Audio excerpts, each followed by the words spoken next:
The world is a different place at 3 in the morning. It's quiet. The city holds its breath, and the only sounds are the hum of your own engine and the lonely sigh of a distant train. I know this world better than I know the world of the sun. For the last 2 years, it's been my office.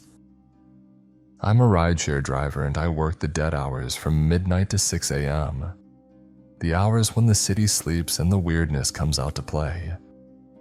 Mostly it's a grind, a few airport runs for red-eye flights, a couple of tired nurses or factory workers getting off a late shift. The money is barely enough to cover my rent and the ever-increasing cost of just existing. It's a life of constant financial anxiety, of checking your bank balance and feeling that familiar, cold knot in your stomach. But it's a job. A few months ago, the app I drive for offered me an upgrade, an invitation to their VIP Navigator program. The email was full of the usual corporate buzzwords: enhanced earning opportunities, exclusive clientele, premium service tier. It promised a way out of the grind. All I had to do was maintain a high rating and opt in. I clicked the link. It took me to a long, dense page of terms and conditions, a wall of text in a tiny font. I did what everyone does. I scrolled to the bottom, ticked the little box, and clicked I agree without reading a single word. I just wanted more money. I had no idea what I was actually agreeing to. For a couple of weeks, nothing changed.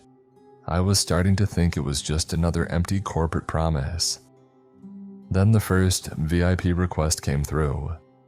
It was 2:15 a.m. on a Tuesday. The request pinged with a different, softer chime. The pickup was a standard downtown hotel. The destination was an address on the far, far outskirts of town, a street name I'd never even seen before. The fare estimate was significant, more than I usually make in half a night. I accepted instantly, a jolt of excitement cutting through my usual late-night fatigue. A man in a crisp, dark suit was waiting under the hotel awning. He looked completely normal, if a little tired, like a businessman who'd just gotten off a long flight. He got into the back seat, gave me a polite, curt nod, and said nothing. I confirmed the destination. He grunted in affirmation, and we were off. I followed the app's GPS, my car a silent little bubble moving through the empty, sleeping city. Halfway there, as we were cruising down the main highway that leads out of the city, the app chimed. New route suggested. 10 minutes faster. This was normal. The app often rerouted for traffic or accidents, though there was zero traffic at this hour. The new route directed me off the highway and onto a series of dark, winding back roads. I glanced in the rearview mirror. The passenger was just sitting there, a silhouette in the back seat, staring out the window. But something felt different about him. The shadows in the back of the car seemed deeper around him, darker, as if he were absorbing the faint light from the dashboard. And for a split second, as we passed under a lone streetlight, I could have sworn his eyes flashed, a brief, faint glint of something that wasn't a reflection. I blinked and it was gone, just a tired man in a suit. I told myself I was just tired too. Trust the tech, I thought. The roads became more and more desolate. The houses gave way to fields, the fields to dense black woods. The streetlights disappeared completely. My headlights cut a lonely tunnel through an oppressive, absolute darkness. Finally, the pleasant, robotic voice of the GPS announced, "You have arrived." I stopped the car. We were in the middle of a dark, empty field. There was no house, no driveway, no landmark of any kind. Just tall grass swaying in the night wind and the endless silent trees. A cold knot of unease tightened in my stomach. Sir," I said, turning in my seat. "This is the spot. There's nothing here." He turned his head slowly. He was smiling. It was a calm, placid, empty smile that didn't reach his eyes. "Thank you," he said, his voice smooth and even. "This is perfect." He got out of the car, closed the door gently, and without another word, he walked off into the darkness, disappearing into the tall grass as if the field had swallowed him whole. I watched until I couldn't see him anymore. I sat there for a full minute, my heart pounding, before the app pinged again. Ride complete. The payment came through. The fare was exactly what was estimated. And then another notification. Your passenger has added a tip. A massive one. A tip that was 3 times the cost of the fare itself. I drove home that night with a sense of profound, chilling strangeness, but also with a wallet that was substantially fatter. I told myself it was just a weirdo, a guy meeting someone for a shady deal, or just a rich eccentric who liked being dropped off in fields. The money made it easy to rationalize. It made the weirdness a feature, not a bug. But then it kept happening. The rides became a strange, terrifying, and incredibly lucrative new routine. A week later, I got a ping from the Old Wharf District. The pickup was at the end of a long, foggy pier. The air tasted of salt and decay, and the only sound was the black water lapping against the rotting pylons below. A woman was waiting, a lone figure at the end of the pier. She was beautiful, dressed in a long, dark coat, but as she approached the car, she moved with a strange, fluid grace, almost like she didn't have a skeleton. She flowed into the back seat. The reroute came almost immediately, taking us away from the city and towards an industrial wasteland of abandoned canneries and rusting warehouses. I glanced in the rearview mirror as she shifted in her seat. For a split second under the dim interior light, her skin seemed to ripple. It wasn't a trick of the light. It was like watching a badly rendered special effect, a digital texture struggling to stay mapped onto an object. I snapped my eyes back to the road, my hands gripping the steering wheel. The drop-off was in front of a massive, derelict factory, its windows like 1,000 empty black eyes. She got out with that same watery grace and vanished into the shadows of the building. The tip was once again obscene. A few nights after that, I was sent to a quiet, dead-end street in a wealthy suburb. The houses were all dark. A young man was waiting under a streetlight. He seemed agitated, constantly fidgeting. He got into the car with an awkward haste, and I immediately noticed a long, thick lump under the back of his coat, right at the base of his spine. My first thought was a weapon, but the shape was wrong. It was too long, too flexible. As he settled into the seat, it moved. A distinct serpentine twitch. It was a tail. He felt me see it, I think. He froze, then tried to adjust his coat with a pained, embarrassed expression. The entire ride he sat rigid, his shame and my terror creating a thick, unbearable silence in the car. The app took us to the dead center of a massive old bridge that spanned a dry, rocky riverbed. He got out, gave me a look that was a strange mix of a warning and a shared cursed secret, and then walked to the railing and just stood there looking down. I didn't stay to watch. The weirdest was the young girl. The pickup was a university library just after midnight. She couldn't have been more than 19. She got into the back and didn't say a single word. She just sat there, smiling at me in the rearview mirror. It was a wide, constant, unblinking smile. As we passed under a streetlight, the light flashed across her face and I saw her teeth. They weren't fangs and not like a vampire in a movie, but every single tooth from incisor to molar was honed to a perfect carnivorous point, like a mouthful of tiny white daggers. She knew I'd seen them. Her smile widened, a silent, gleeful threat. The app led us to the gates of an old, long-abandoned asylum on a hill overlooking the city. She got out and just stood by the gate as I drove away, her smile the last thing I saw in my mirror. I was making incredible money, more than I had ever dreamed of. I was paying my bills, saving, finally getting ahead, but the unease was growing into a constant low-grade terror. I was a ferryman, a chauffeur for something else. And the car wasn't entirely mine anymore. I found that out the hard way. One night, I had another silent man in the back, the kind whose presence felt like a block of ice.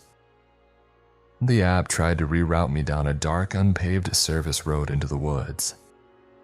I'd had enough. My nerves were shot. I ignored it.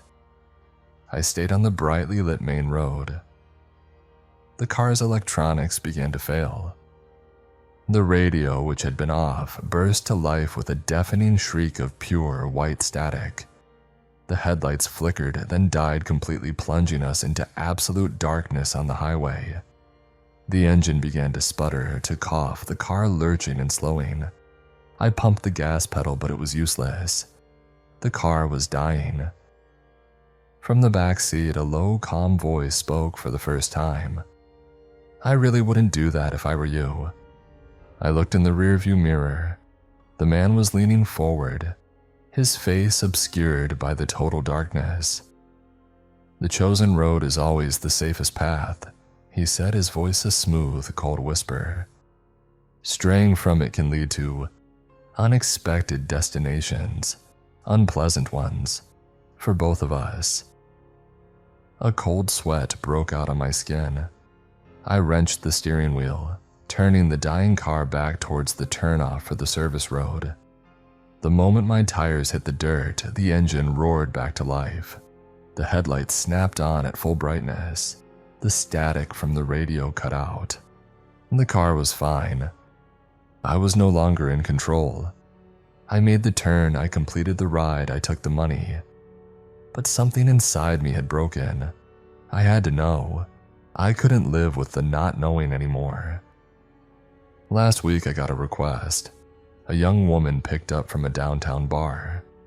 The ride was the usual routine. The reroute, the silent journey, the drop-off at an abandoned, graffiti-covered factory. The huge tip. But this time I had a plan. I had her name from the app. When I got home, my hands shaking, I typed her name into a social media search bar. Her profile popped up immediately. It was her. Same smiling face, same haircut. Her profile was public. I scrolled through her photos. There she was, in a picture posted just an hour before I had picked her up. She was at the bar laughing with friends, a drink in her hand. The caption read, "Girls' night, so good to be out." I felt a moment of relief. She was a normal person, a real person. Maybe this was all just some elaborate, weird urban exploration game for rich eccentrics. Then I scrolled further down her profile, and my world fell out from under me. The post directly below the picture from the bar was from her sister. It was dated the next day, but the year was 5 years ago. It was a memorial post, a collage of her smiling pictures with a long, heartbreaking caption. "Can't believe it's been 5 years since we lost you. I still think about you every day. That night after you left the bar, I wish you had just taken a cab home. I wish that drunk driver hadn't run that red light. We miss you so much." I stared at the screen, at the smiling face of the woman I had just dropped off at an abandoned factory, and at the memorial post mourning her death in a car accident 5 years ago. My mind shattered. The pieces clicked into a place I had refused to let them go. If she was dead, what about the others? The woman with the rippling skin, the man with the tail, the girl with the sharp teeth. Were they ghosts too?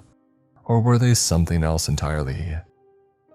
Things from a place even darker than the grave, using my car, my app, as their own private taxi service between worlds. The money. It suddenly felt filthy, tainted.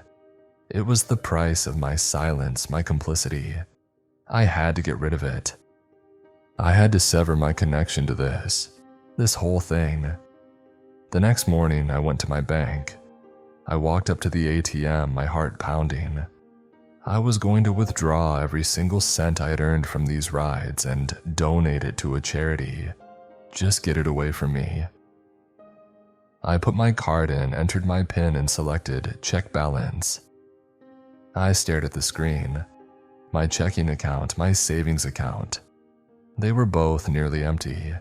The same meager balance I'd had 3 months ago before the VIP program had started. This was wrong. There should have been tens of thousands of dollars in there. I took my card and went inside to a human teller. I explained the situation. She typed my details into her computer, a confused frown on her face. "Sir," she said, turning the monitor towards me, "there are no large deposits on your account. The transaction history is just your regular paycheck and your usual small rideshare payouts. There's no record of these tips you're talking about." I rushed home, my mind a screaming wreck. I pulled up the driver app on my phone. I went to my earnings history. It was all gone. Weeks and weeks of VIP rides, of massive fares and obscene tips. They had been wiped clean. The app showed no record of them ever happening. It was as if I had imagined the whole thing. But I knew I hadn't. I knew what I had done. I had broken the rules. I had looked behind the curtain. I had read the terms and conditions the hard way. Don't ask questions. Don't get curious. Just drive. My payment wasn't money. My payment was my ignorance. And the moment I gave that up, they took the money back. The VIP ride stopped after that, completely. The app went back to normal, feeding me the occasional low-paying airport run. The silence in my car at night was no longer peaceful. It was heavy, expectant. I was back to being broke, but now I was broke and haunted. Yesterday, I came home from a long, unprofitable night of driving, and I found an envelope had been slipped under my apartment door. There was no stamp, no address. Just a single, folded piece of high-quality cream-colored paper. I opened it. The text was printed in a crisp, clean, corporate font. Notice of Service Tier Reassignment. Dear Navigator, it has come to our attention that your activity has been in violation of the terms agreed upon in the VIP Navigator User Agreement, Section 7, Subsection C, Discretion and Non-Disclosure. All accrued premium incentives have been forfeited as per the contract. Your account has been returned to Standard Service Tier, effective immediately. We thank you for your service. And that was it. A corporate memo from hell. A pink slip from the underworld. I don't know what to do. I'm trapped. I'm back in my old desperate life, but now I know what the silence of the city at night really holds. I know what kind of passengers are waiting on those dark street corners. And I know there's a secret hidden transit system moving all around us, operating on rules I can't begin to comprehend. I broke my contract. They took my money. But I can't shake the feeling that they didn't take everything they were owed. I feel like I'm still on their books, and I'm terrified that one day I'm going to get a ride request, not as a driver but as a passenger, and the drop-off will be somewhere dark and desolate and final.